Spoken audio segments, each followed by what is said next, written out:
इथे 4 तासावर तर आहे मुंबई. तुला वाटलं तर तू कधीही जाऊन तिला भेटू शकतोस ना. आणि शिवाय रोज तिला मेसेज करत जा, व्हिडिओ कॉल कर, म्हणजे ती तुझ्यापासून लांब आहे असं तुला वाटणार नाही. त्यावर निखिलने फक्त असा ओंकार भरला. अविनाश, चल आता बाहेर जाऊया आणि हा पडलेला चेहरा जरा नॉर्मल कर. मी जातो पुढे, तू सुद्धा ये लवकर. निखिल, हो, तू पुढे हो, मी आलोच. मग निखिलने स्वतःचा चेहरा पाण्याने धुतला. त्याला थोडं फ्रेश वाटलं. चेहऱ्यावर हसरे भाव ठेवून तो टेबलजवळ आला. सगळ्यांनी मस्त गप्पा मारत खाणं संपवलं आणि आर्याला बाय बोलून निघाले. सगळ्यांनी आर्याकडून नेहमी टचमध्ये राहण्याचं प्रॉमिस घेतलं. निखिलने जाताना आर्याला मिठी मारली. त्याच्या अशा अचानक वागण्याने आर्या गोंधळली. तिला काय रिॲक्ट व्हावं तेच कळलं नाही. निखिल आता बाजूला झाला आणि आर्याचा हात हातात घेऊन तिला म्हणाला, तुला कधीही कशाची गरज झाली तर मला सांगायचं. तिथे तू एकटी आहेस असं अजिबात समजू नकोस. मी तुझ्यासोबत नेहमी आहे हे कायम लक्षात ठेव. आर्याने हो मध्ये मान डोलावली. तिला निखिलचा इतका भावुक होणं जरा विचित्रच वाटत होतं. म्हणजे तिच्या सगळ्या फ्रेंड्सपेक्षा निखिलला तिच्या जाण्याचा जास्त फरक पडतोय असं तिला वाटत होतं. निखिलने तिला साईड हग केलं आणि कायम टचमध्ये राहा असं सांगून निघून गेला. खरं तर त्याचा पाय निघत नव्हता, पण जरा आणखी थोडा वेळ थांबला असता त्याच्या भावना कंट्रोल करता आल्या नसत्या म्हणून तो निघून गेला. आर्या आणि मेघाने एकमेकींकडे आणि नंतर निखिल गेला त्या दिशेला पाहिलं. ह्याला काय झालं? मेघाने आर्याला विचारलं. त्यावर आर्याने माहीत नाही या आविर्भावात मान डोलावली. मग दोघींनी डोक्यातले विचार झटकले आणि स्कूटीवरून घरी निघाल्या. आर्याने मेघाला तिच्या घरी सोडलं. तिला घट्ट मिठी मारून बाय बोलली आणि घरी निघाली. वाटेत तिला निखिलचं वागणं आठवलं. तिला आज तो थोडा विचित्रच वाटला. मग तिने डोक्यातले विचार झटकले आणि ड्राईव्ह करू लागली. घरी आल्यावर आईने तिला जेवण वाढू का असं विचारलं, पण ती बाहेर खाऊन आल्यामुळे भूक नाही असं सांगून तिच्या रूममध्ये निघून गेली. तिच्या रूमकडे बघून तिला भरून येत होतं. तिच्या सगळ्या आठवणी होत्या ह्या रूममध्ये. उद्यापासून आपण इथे नसणार ह्या विचाराने तिच्या डोळ्यात पाणी आलं. ती एक एक वस्तूवर हात फिरवत अख्ख्या रूमभर फिरत होती. तिच्या सगळ्या हालचाली बाबा दारातून पाहत होते. त्यांनी तिला आवाज दिला, बाळा, आत येऊ का? आर्याने बाबांना पाहिलं आणि डोळ्यातलं पाणी पुसून म्हणाली, बाबा, अहो परमिशन कसली मागताय, या ना. श्रीधरराव आत आले. त्यांनी आर्याला जवळ घेतलं. आर्या लगेच त्यांच्या कुशीत शिरली. श्रीधरराव, माझी परी खूपच हळवी आहे. आर्या फक्त मुसमुसत होती. तिला वाईट वाटत होतं. श्रीधरराव, बाळा, अगं असं काय करतेस? इतकं मनाला लावून घेण्यासारखं काय आहे ह्यात? आपण थोडीच कायमची मुंबईला जात आहोत. जसं आता ट्रान्सफर झाली तशी नंतरही होऊ शकते ना. कोणास ठाऊक, परत पुणे ब्रांच मिळाली तर. बाबांचं बोलणं ऐकून आर्याच्या तोंडावर स्माईल आली. बाबा, खरंच असं होईल? त्यावर बाबांनी होऊ शकतं असं उत्तर दिले. आर्या हिरमुसली. होऊ शकतं म्हणजे फक्त शक्यता होती, खात्री नाही. तिचा पडलेला चेहरा बघून बाबा बोलले, बरं, ठीक आहे. जेव्हा केव्हा तुला तुझ्या फ्रेंडची खूप आठवण येईल तेव्हा मी तुला पुण्याला घेऊन येईन, मग तर झालं. त्यावर आर्या खुश झाली. तिने लगेच बाबांना मिठी मारली आणि म्हणाली, चालेल बाबा, thank you so much, I love you. Shridhar, बरं, चल झोप आता. खूप उशीर झालाय. उद्या सकाळी लवकर निघायचं आहे. आर्याने होकारार्थी मान हलवली. बाबा तिला गुड नाईट बोलून तिच्या रूममध्ये गेले. बाबांशी बोलून आर्याला बरंच हलकं वाटत होतं. ती तशीच बेडवर पडली. थोड्या वेळाने तिला झोप लागली. दुसऱ्या दिवशी पहाटे देसाई कुटुंब मुंबईसाठी रवाना झालं. आर्याचं मन उदास झालं होतं. आईने तिचा उदास चेहरा बघून तिला खुशीत घेतलं आणि म्हणाली, बाळा, जसे इथे तुझे मित्र-मैत्रिणी होत्या तशा तिथेही होतील. थोडा वेळ जाईल, पण तुझ्या गोड स्वभावाने तिथेही तुझे असेच चांगले फ्रेंड्स बनतील. खात्री आहे मला. त्यामुळे जास्त उदास चेहरा करून राहू नको. आर्याने हो मध्ये मान डोलावली आणि डोळे मिटून आईच्या कुशीत झोपून राहिली. दुपारी 1 वाजता ते सगळे लोक त्यांच्या मुंबईच्या घरी पोहोचले होते. घर पाहून आर्या खुश झाली. तिच्या पुण्यातल्या घराएवढं मोठं नव्हतं, पण छान असा 2 BHK होता.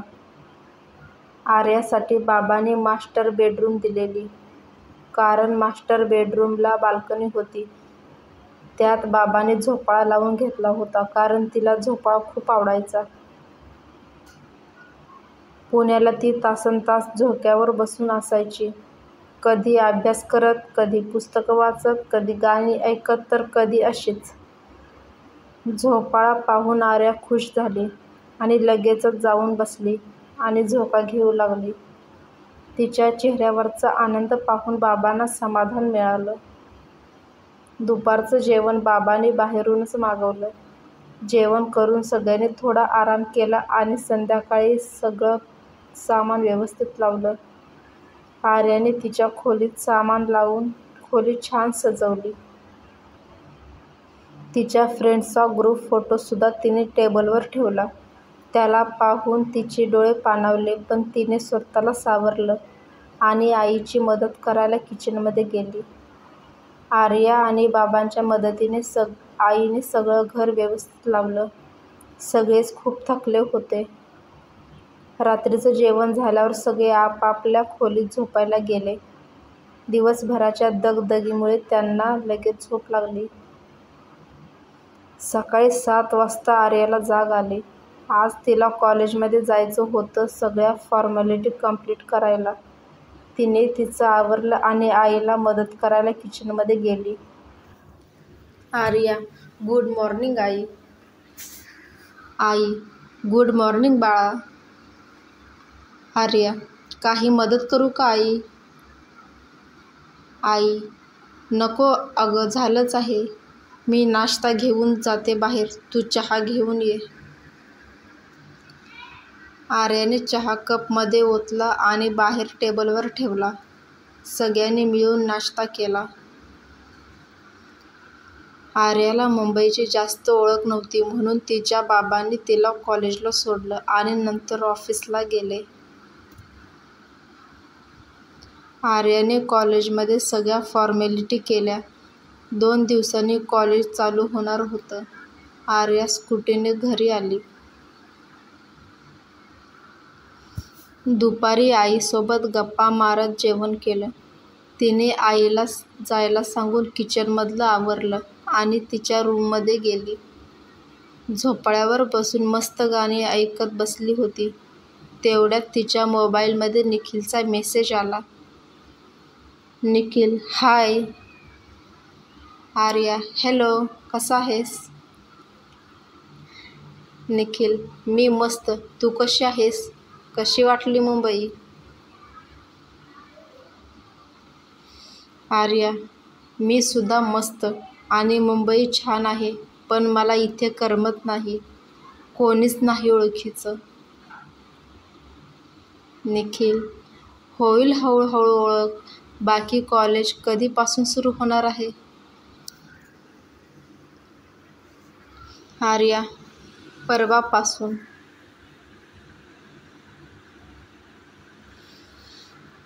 निखिल, ओके, काळजी घे. काही लागलं तर मला बिनधास्त कॉल कर.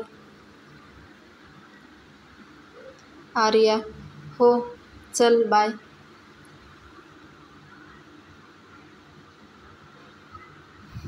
Nikhil bye, take care. 2 दिवस असेच निघून गेले. उद्यापासून कॉलेज सुरू होणार होतं. आर्याने तिची तयारी आदल्या रात्रीच करून ठेवली होती. नवीन कॉलेज, नवीन लोक, तिला थोडं दडपण आलेलं. तिने तिच्या मनाची तयारी केली होती. रात्री विचार करत करत कधी तिला झोप लागली कळालंच नाही.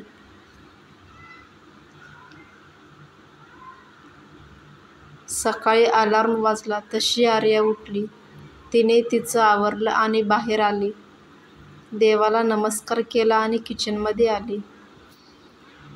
आज आईने तिच्या आवडीचे थालीपीठ केलं होतं. किचनमध्ये जाताच थालीपीठचा सुगंध आर्याच्या नाकात शिरला. तिने आईला मिठी मारली आणि म्हणाली, वाव आई, आज खूप दिवसांनी थालीपीठ बनवलं. आई, हो, तुला आवडतं ना, म्हणून आज मुद्दाम केलं. आज तुझा कॉलेजचा पहिला दिवस आहे तर म्हटलं माझ्या लाडूबाईच्या आवडीचा नाश्ता बनवूया. आर्या, थँक्यू आई, खूप छान झाले. वा. आर्या एक तुकडा तोंडात टाकत बोलली. आई, अगं इथे उभे राहून काय खातेस? जा बाहेर जाऊन टेबलवर बस आणि पोटभर खा. आर्या, हो. आई, आर्या, आज तू एकटी जाशील ना, की बाबांना सांगू तुला सोडायला? आर्या, नको आई, मी जाईन एकटी. तसंही फार लांब नाही आहे, अर्ध्या तासात पोहोचेन मी. बाबांना उगाच त्रास होईल, त्यांचं ऑफिस दुसऱ्या बाजूला आहे. मी जाईन माझी. आई, बरं ठीक आहे, सावकाश जा आणि पोचली की कॉल कर. आर्या, हो आई. आर्याने नाश्ता संपवला आणि कॉलेजसाठी निघाली. रस्त्यात तिची गाडी एका सिग्नलजवळ थांबली होती.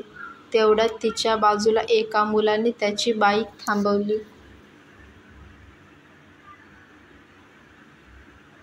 आर्याने एक चोरटा कटाक्ष त्याच्या बाईकवर टाकला. लेटेस्ट मॉडेलची व्हाईट कलरची बाईक होती. नवीनच वाटत होती एकदम. बाईक बघता बघता तिचं लक्ष त्याच्या गोऱ्या हाताकडे गेलं. त्यावरच ब्रँडेड वॉच आणि त्यानंतर असलेल्या टॅटूमुळे तिला एकदा त्याचं तोंड पाहायची इच्छा झाली. ती बघणार इतक्यात सिग्नल सुटला आणि त्याची गाडी पुढे निघून गेली. तिचं मन उगाच खट्टू झालं. मग तिने मनातले विचार झटकले आणि गाडी स्टार्ट केली.